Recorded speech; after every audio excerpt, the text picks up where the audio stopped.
More to Marketing.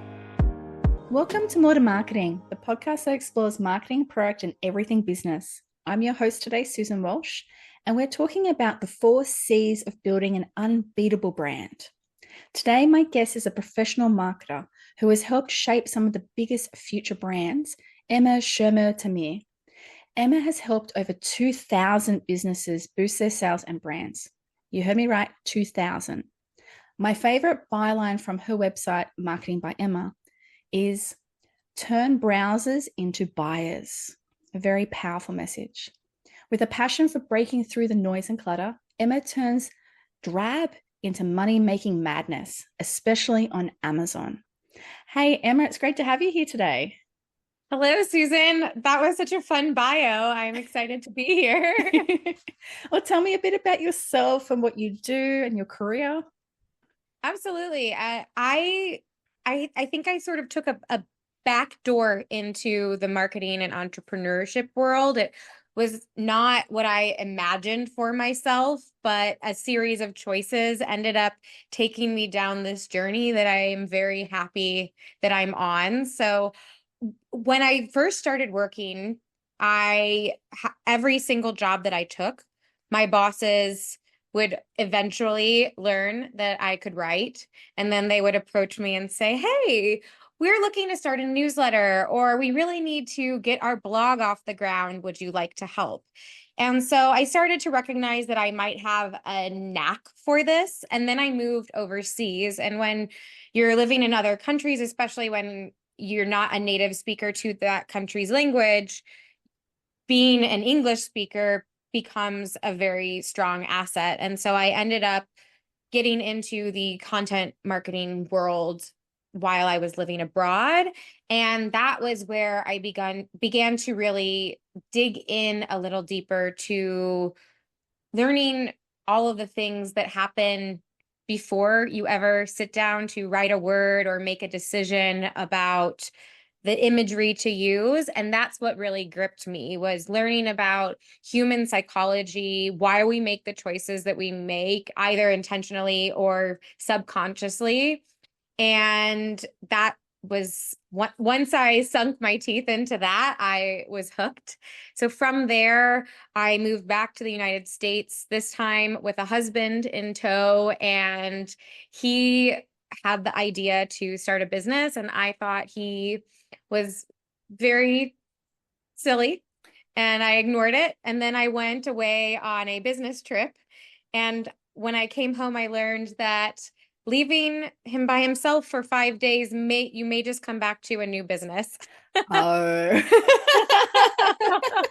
So he was tired of waiting for permission, and he was really the brainchild behind Marketing by Emma, and saw the opportunity in Amazing. working with e-commerce businesses and helping them stand out and find success online. Oh, fantastic. It's beautiful when something's born out of the passion as well, because then your heart's in it as well. And I know it is by looking at your site and everything you've been doing as well. So I think he made the right decision when you're away. I think so. It's one of those things where when you're able to look backwards, you understand how all the pieces go together. But when you're in the midst of it, it sometimes seems ludicrous. So I'm glad he shoved the baby bird being me, out of the nest with this.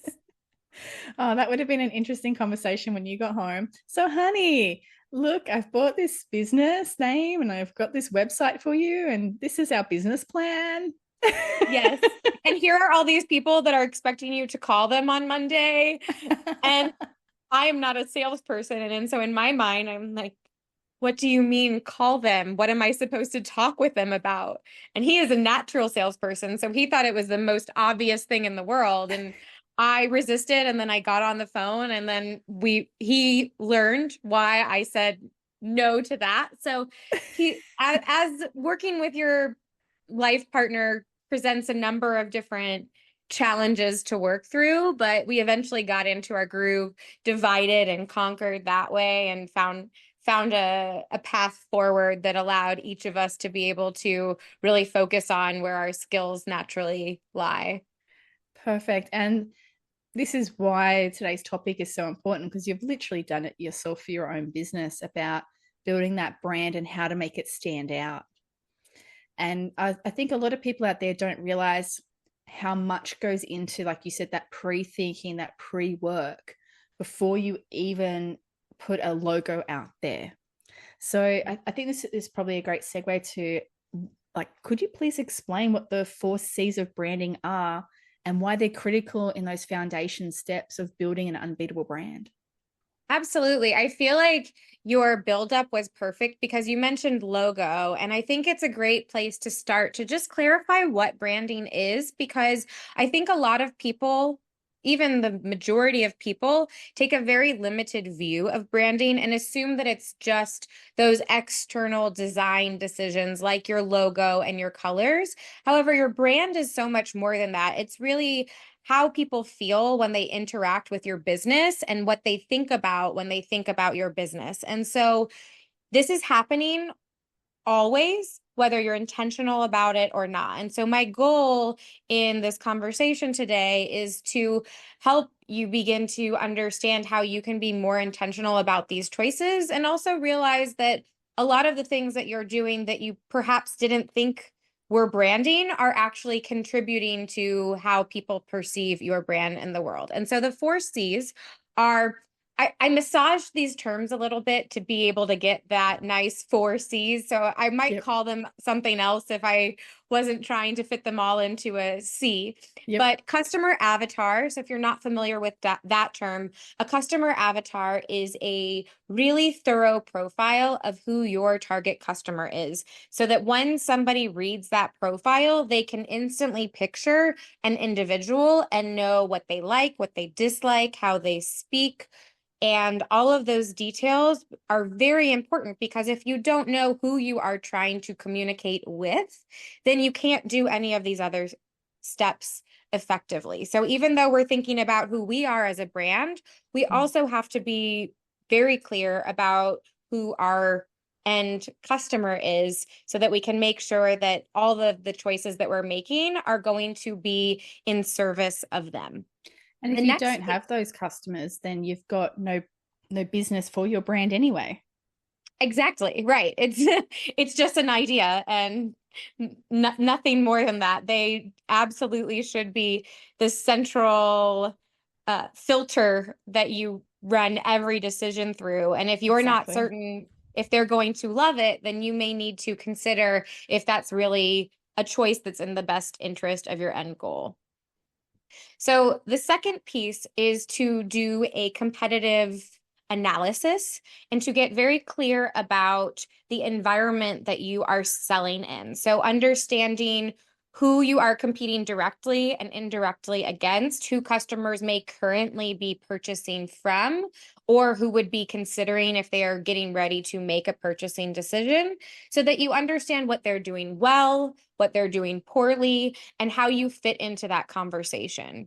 At the end of the day, when customers are choosing you, they're also not choosing all of the other options that are out there. And so it's important to really understand that contrast between you and your competitors and where you excel, so that you can emphasize that in your messaging and when you're engaging with your customers.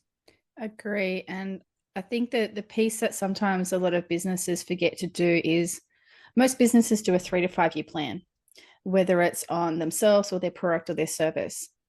And everyone does do pivots at some point in time. It's very rare to keep something the same. So you also need to be mindful about what your future competitor landscape would look like, what the substitutes look like, because then you can get ahead of the game as well for when you're ready to make those changes that you've already got planned for your business. Absolutely. That's such a great point, and it reinforces a very important thing that a lot of people forget about all of these C's, which is that they're not a one-time task that you check off and you say, okay, well, I created my customer avatar 3 years ago, so I'm good to go.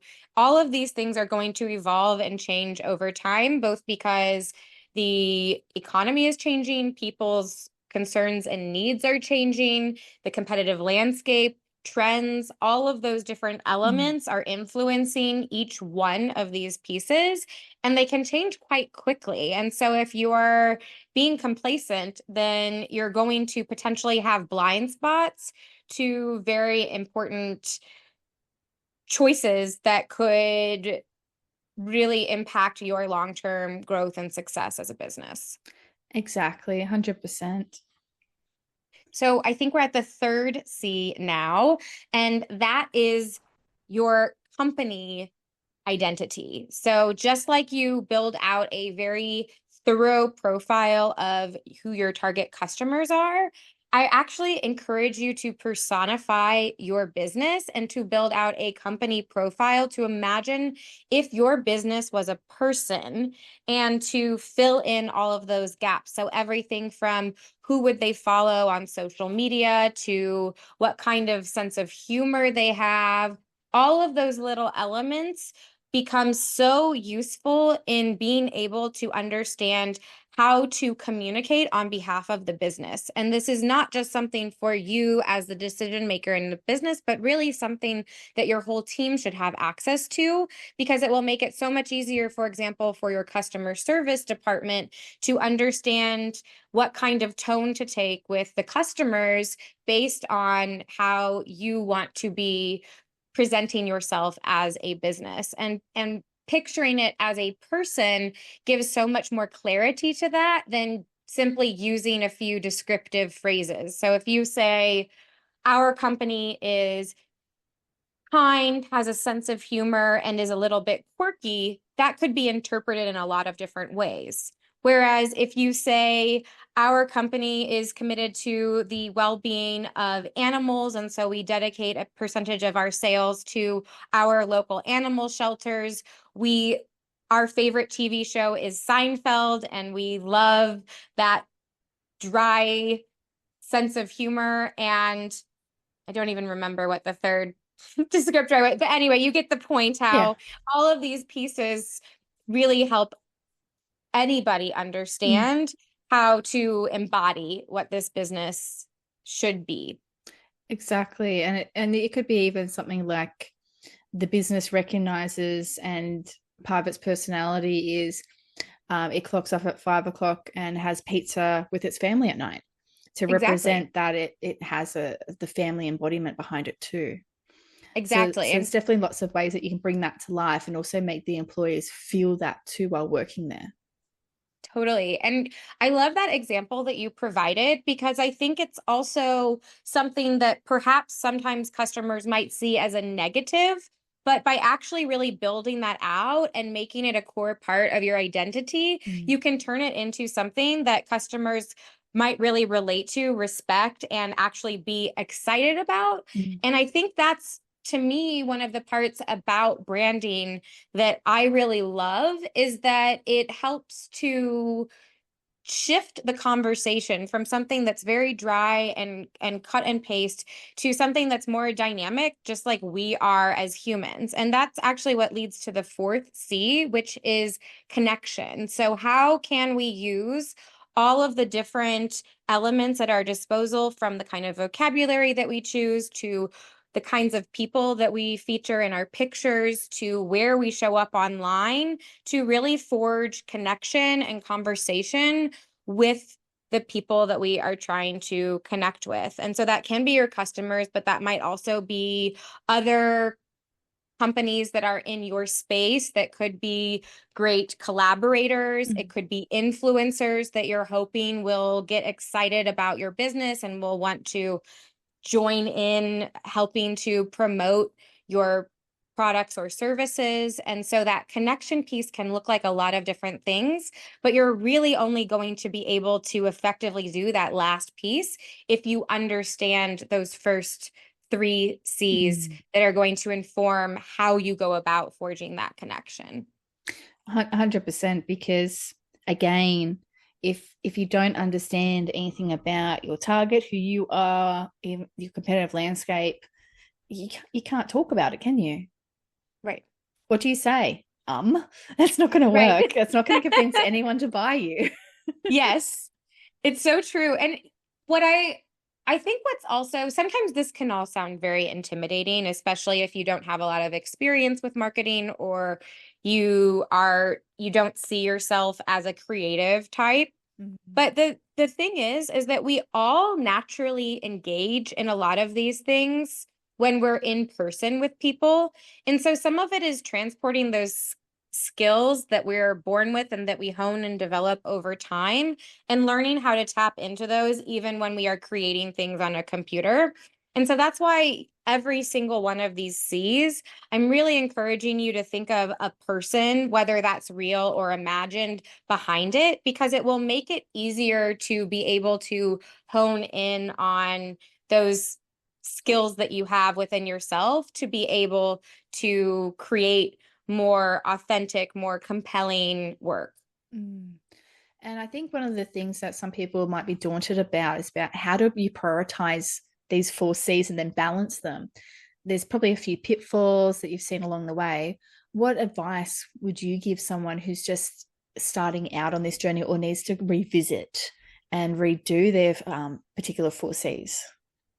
I would say really treat them as living documents. So, just as I mentioned earlier, that these aren't really something that's ever done, I think we can still get locked into this mindset of, oh, this needs to be perfect. And so, wow, how much work to do. But this can be something that as you're gathering more information over time, you can add to and refine. So, you don't need a 20-page dossier on your target customer to start with. Perhaps you take some of the data that you already have and you even use an AI tool like ChatGPT to create a customer profile to give you something to start with, because Mm. oftentimes that's the hardest part is just the starting. And so from there, then you can review that and identify what rings true, what may not be so aligned with who my customer is. So what do I need to go digging and investigating a bit more? And you can also turn this into something that's just a bite-sized project. So maybe every day you're going to spend 10 or 15 minutes where in on the social media platform where your customers spend the most time, really engaging from their perspective. So seeing not just about your brand, but what are people making content about in your broader category, and having a bit of a finger on the pulse of things. So I would say utilizing AI to help get over some of that initial hurdle, and then also treating this as something that is a constant uh, project that you can continue to add to as you learn new things, just like you learn new things about a new friend or anybody else that you meet. Mm. I think one of my biggest pet peeves, and I've got a podcast on this that I did myself, is people also have the same assumption for SWOT, that when you do a SWOT analysis, it's going to be the same forever. It's a moment in time. You're literally just capturing that moment in time like a photograph. So you've really got to treat these four C's just the same way. Exactly. Yes, because and in today's world, things truly change so rapidly. So I don't know in Australia if the very demure, very mindful trend caught on there, or if that was just a United States TikTok trend. I'm not 100% sure about that one. I don't recall any of the branding or advertising going that way, but I might have missed a few. So it's Most it of it's was nostalgia right now. Yes, so that's absolutely a big thing. This was one video that went viral, and then within a week's time, half of my inbox subject lines were playing off of the concept of that video. But the challenge is that that actually was a very short-lived trend, Mm. which it already started to seem a bit stale and inauthentic on the marketing side. Yep. And so part of that is making sure that you're timely, but the other Yes. part of that is making sure that it actually fits with your brand, which you're not going to know that if you don't have clarity about who you are as a business. And so some of these businesses were using it and it just felt forced and like they were trying to capitalize on a moment in time. Yep. And that can actually be damaging. And so you want to be thoughtful about really, does this fit with what our objectives are long term? And so that's the other side of it, is if you're thinking too much in the moment, you can get swept up by trends that may carry you into a direction that you didn't want to go. And the importance of data really shouldn't be overlooked. If you're very fortunate and you're a business that's been around for a bit and you actually do have data that you can dive into, trust the data, because there's so many times that we see C-suite comes along and goes, our persona is X. But when you actually look at the data, it's Y, and it's significantly different. So make sure, if you're in that very fortunate situation, use the data. That helps you then to find lookalike audiences that you can grow from. Because if you just make the assumption that the C-suite's right all the time, you're going to fail as a business altogether as well. So data is king. That is just fantastic point. And just like that might be coming from someone higher up in the organization, sometimes it's ourselves that are misdirecting, because we have this perception of who we think our customers are. And then we dig in and we realize, while we thought that it was millennial women, actually it's 20s men in their 20s who are in urban environments. And so obviously a realization like that is going to have a profound impact on all of the ways that you're showing up and where you're showing up, because we're not everyone is in the same places. And so it doesn't matter if you're having the most amazing campaigns on Instagram if all of your customers are on Snapchat. Exactly, 100%. And I think that gives us to our next topic we want to talk about is, you've mentioned AI, you've mentioned some social media channels. Now, technology and consumer behavior is always evolving. How do you see the 4Cs evolving to meet this for the future? I see the 4Cs as really becoming even more essential as AI allows for us to be able to do a couple of things, which is, one, AI is leveling, it already has leveled the playing field. And it's also allowing for quick and high volume amounts of content. And so people are already beginning to feel very flooded by too much information. And so the 4Cs are a way to be able to cut through that and still forge a connection with customers who are ultimately looking for companies that get them, that understand their unique needs, and that are committed to helping meet those needs. So that's one piece of it. The other piece is that AI gives us increasingly more precise information and ability to target, and to, it's not going to be that far in the future where we'll have the capabilities of having dynamic websites where, depending on who's reading it, it's going to be a different experience. And the only way that you're really going to be able to do that effectively is if you have this depth of understanding about all of these pieces, because if not, then you could either be very poorly targeted or just be missing out on that kind of opportunity to have that targeted message that's really going to truly speak specifically to that individual. Yeah, particularly with AI and now free versions of very cheap ones. You're seeing that already changing, but in recent years, you had retargeting. So retargeting coming through and helping brands to be able to find their lookalikes and chase them around the internet. Now you're going to be able to do a lot more in depth by connecting it even further and deeper into the consumer and what they've done, particularly if everything is connected through mobiles, phones, even TVs that are connected through. They'll then make everything resonate more. And if you're not part of the technology, or at least understanding it to some point, you are just going to fall behind, unfortunately, because there's not. Internet is definitely helped so many businesses get their messages out there. I myself purchase things overseas I never would have 20 years ago. So we all need to acknowledge that and do it the way that's authentic to our business so it makes sense to our consumers. Yeah, that's such a salient point. I think it's easy to dismiss as something that is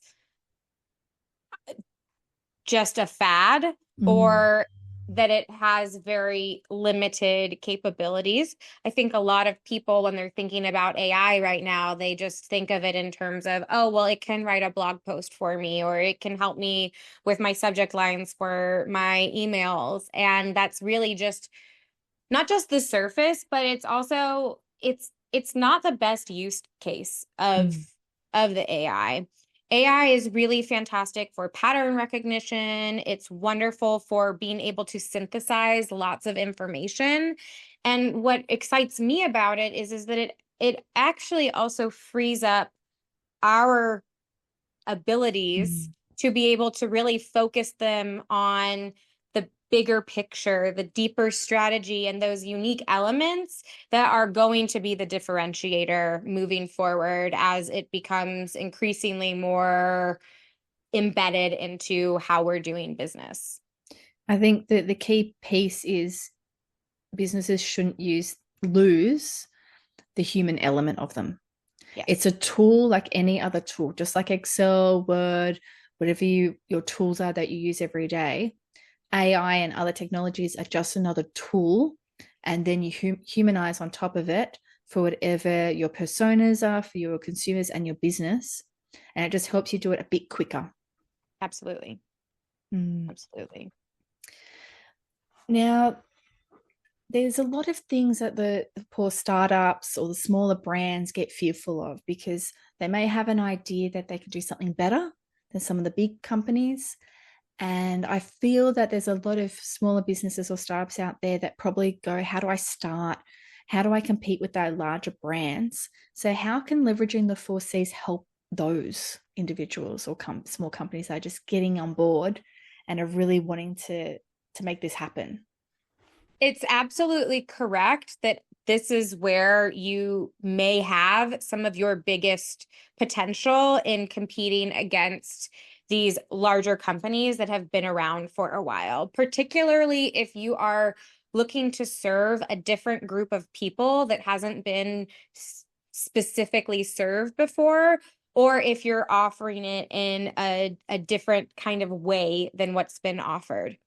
Even if not, you can still use this to just differentiate yourself based on style, but that's a little bit emptier. So I would Mm. really encourage you to find something more substantial to use to really be able to sink your teeth into and really go full force. And actually, one of the most challenging pieces of this that I see all of the time when I'm working with new businesses who are getting ready to launch their for the first time is that you see what all of the larger companies that have been around are doing, and you say, well, clearly they know what they're doing. So, okay, yes, I have this great idea, but I should do that because that's what's going to make me successful. And the problem with that is that they are already successful doing that.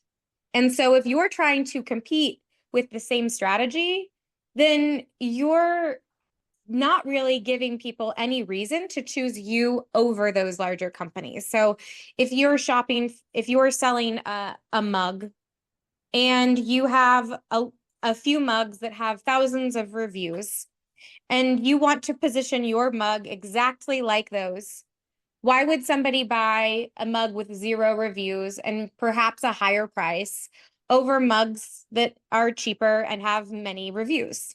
Exactly. However, if you have a mug that maybe this mug, because of the even just the design on it, is perfect for people that drink matcha tea. And you know that there are no other matcha tea mugs on the market, then you can position your mug not as the best mug for everything, but as the best mug for matcha tea drinkers.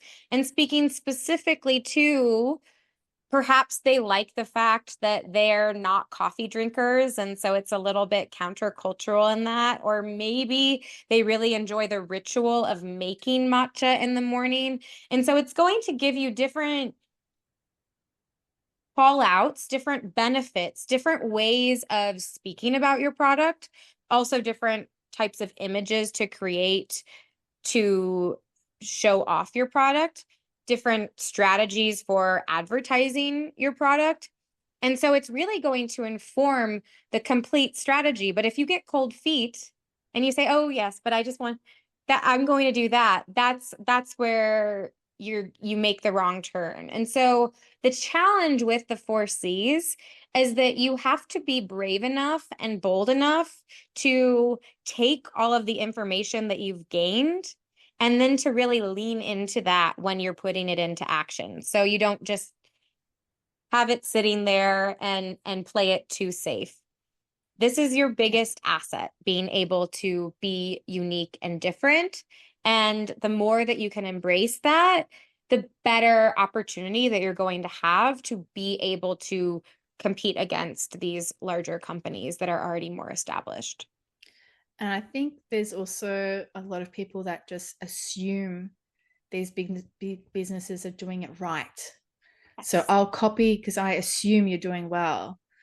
Yes. You you don't know what opportunities they've missed out on, the gaps that they've had, the people they may have offended along the way and they're no longer servicing. They may have pulled out of certain supermarkets or certain demographic areas too. Yes. Just because you think they've got these big billboards or expensive TV ads on the Super Bowl, whatever it might be, doesn't mean that they're going well. That's a fantastic point. And the larger the business, oftentimes the slower they move. And so it may just be that they're even a little bit outdated with some of the choices that they're making because it's such slow change and decision making that happens in those types of organizational Mm. structures. So yes, very significant. It reminds me of, I read a pricing book a few years ago. And it was talking about, well, let's see. Okay. What do you think is the main thing that determines how a company sets their price? Should be the total costs. Well, it is looking at what the competitors are Yeah. pricing as. So most companies just pick a price based upon their competitors. Mm. But if everybody is picking a price based upon the competitors, then you're just going in a circle without having any meaningful Yep. uh reason behind why that price is the price. And so the same thing can happen Yep. with anything. And they may be at a loss for that price. Again, assuming you've got no data. Exactly. They may decide they've got 20 products and one of them is their loss leader. They're happy to lose because they gain cross sell. So Exactly. you might be competing against something that is a no, well, you don't know that, but it's known from by the competitor that they're not going to ever make money of it. And now you're seeing your price there, you're doomed to fail. Exactly. Yes. That's why you don't always watch and follow. uh, now, I have my two final questions. I love these ones. What excites you the most about building brands? I love, so I am a naturally curious person. I think that if I had to say what motivates me the most, it is the quest for learning and knowledge. There are times when I just feel overwhelmed that I'm never going to get to learn and read Mm. all the things that I want to. Like, I actually like that feeling, but it's simultaneously stressful and exciting all at once. It's like when you go into an amazing bookstore. And so that's what really excites me about brands is because it allows for that ability to pursue those curiosities, that the curiosity really should be the driver behind this. And that every time you even just have a you know I think that my customers like bananas, you should ask why. And it should always be following it up with why and digging deeper to try to understand, why do you think that that's true? Why might they love bananas? What might be motivating the reason that they love bananas and not apples? And It could be so what they just do with it too. What are they doing with the bananas? Are they putting it in a banana yes, split? right. Or It, are they feeding it to, and maybe they have a turtle that likes to eat bananas I don't know if turtles eat bananas. but there's so many different things that they could be doing with these bananas. Exactly. It could be giving them to a child, or like you said, maybe not a turtle. We'll just go. One of my twins, they love bananas. So they're like a little monkey. But you don't know that motivation. So that's where those personas just are so key, as part of your discovery sessions that you're loving to do. Exactly. Yes. And humans are just so fascinating because we also have what we think is the reason. And then many times that's not the reason at all. So if you've never read a book about human psychology and how we go about making decisions, I highly suggest checking a book out. My personal favorite is the Thinking Fast and Slow. And it's just fascinating the way that it describes how our brains are leading us through life. And so much of it goes against how we actually think we operate. Oh, yeah, I would be scared to try and analyze myself on that one, but that's just me. It's also helpful to know, though, because if you know, okay, well, my brain is just going to make me think that this is the better option. If you know that, if you have that knowledge, then you can be aware of it when it's at work, even something like the sunk cost fallacy. So, which states that after we've invested a certain amount of resources, be that money or time, we're going to be more committed to sticking it out than to abandoning ship, even if it's in our best interest to no longer pursue it. So having that knowledge of what that is and that that's something that happens, then you can ask yourself the question of, is it truly best to proceed, or am I actually just not wanting to feel like I'm throwing away all of this effort that I put into trying to make this happen? Yeah, no, very good point. Very, very, very good point on that one. Now, my final question that I love to ask, and I do ask every single person this one: what brand, any brand in the world, best represents you and why? Well, I feel like this is a little tricky. And I've been thinking about this since I read that you were going to ask me this question. And my own brand, I feel like that's a cop out, but my own brand is me. My logo is my face. My company's name is Marketing by Emma. And what I've learned actually is that the journey of being in business is really one of the best tools at self-discovery. And that actually all of these things that I talk about in helping other businesses, they're also the same challenges that I am needing to work on with myself. Oftentimes we neglect, it's like the dentist that has bad teeth. I don't know Yep. if that's a thing or not, but it's just Yeah. when we're looking at everybody else, we sometimes forget to look at ourselves. And so I would say that while there are certainly more exciting, more impressive brands in the world, I feel like one of my uh this adventure I'm on is also a discovery in how to continue to be increasingly more authentic to who I am and how I want to be in the world. And so I guess I would have to say my own brand. There's nothing wrong and there's no cop out on it either, because guess what? There's no right or wrong answer. So you passed. But thank you so much for sharing that insight about you, and also sharing everything today about the 4 C's. Now, I'm just going to do a quick wrap up. So please just stay tuned for just a second.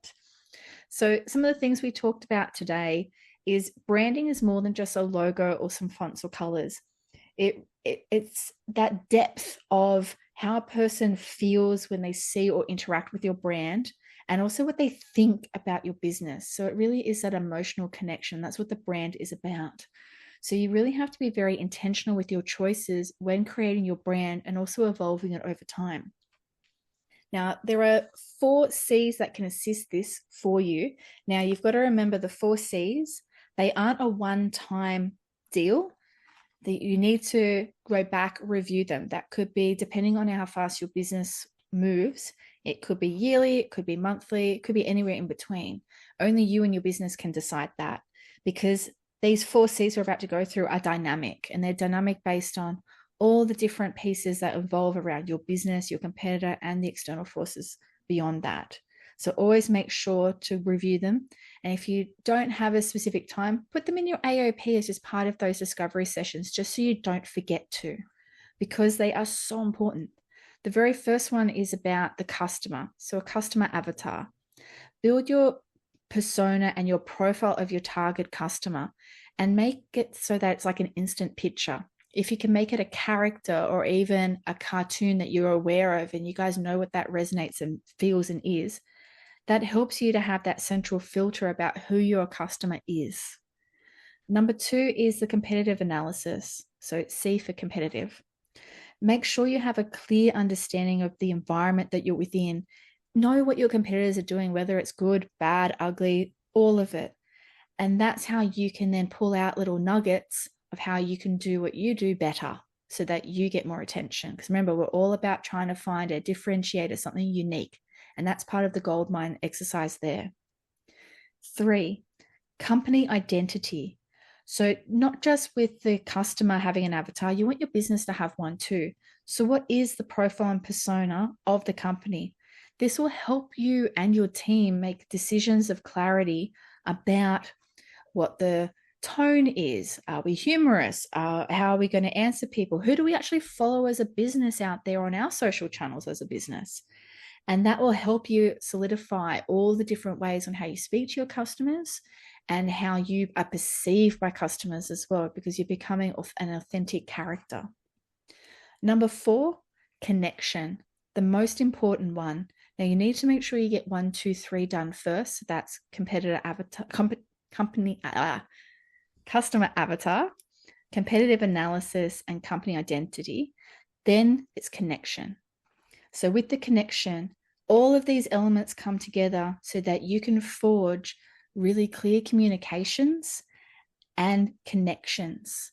So once you understand everything about you, your customer, and the environment, then you can actually make meaningful conversations with your customers. Now, you can't forget all of those documents are living documents. And if you don't know where to start, this is the beauty of things with AI. So with small amounts of data, you can make powerful decisions within AI to help you along the way. So you can build a persona in AI, and things like ChatGPT are a great free resource that can help you with it. You also should tackle it, if you're doing this for the first time, probably in more bite-sized pieces so you don't get overwhelmed. So just make your list of all the different things that you're wanting to do and identify and understand, and just do them bit by bit so you build it up and you don't feel too overwhelmed. Now, the great thing about AI is it has made everything a little bit easier for people to be on the same playing field. You can do things quicker and higher volumes there, and also be more precise with information, and particularly when you're targeting. Remember, this is all about data-driven decision-making. So ensure that you're using the data. You can mix a bit of your gut in there too if you understand your consumer and your business well. But data-driven decisions will help you be able to become the best brand you can out there and resonate with the right customers at the right time. You really want to have that cut through to make the connection unique and really meet the needs of your customers out there. Some final tips here is don't compete and do the same strategy as your competitor. You don't know, and you're just making assumptions that they're doing well. Be brave and bold. Once you've got these 4 C's made, lean into them and put them into action. And always look for more opportunities through being unique and different, because that's how you'll stand out and how you'll be attractive and also resonate more with consumers. Have I missed anything, Emma? That was a very skillful ability to be simultaneously engaged in conversation and digesting information into a very precise, impactful summary. So no notes. I just want to applaud you because I'm just so impressed. Thank you. It's apparently my superpower, I found out. It is truly, I feel like I just watched an artist. Is there any final thoughts you'd like to add? I think just treat all of this with fun, and you don't have to make it a serious exercise. This is just like with your question of what brand would I be? There aren't necessarily right or wrong answers as you're getting started. As you collect data, you may realize that you need to go in different directions, but really being able to engage with all of this with a open-minded curiosity is going to make it more fun and also lead you down more valuable, interesting paths than what you would if you're just feeling like this is another thing you have to rush through on your to-do list. And if this is also, if you like this kind of information and you want to dig deeper into any of these topics, I do have a YouTube channel, which I have I go into different psychological principles and how they're used in marketing to really digging deeper into each one of these C's. And that is youtube.com/marketing by Emma. And I'll have all those details in the show notes as well, including how you can follow Emma on her journeys and with all the other brands that she works with as well. Thank you so much, Emma. Thank you, Susan. And everyone else, don't forget to add more to marketing to your playlist so you don't miss out on more future fabulous guests. More to marketing.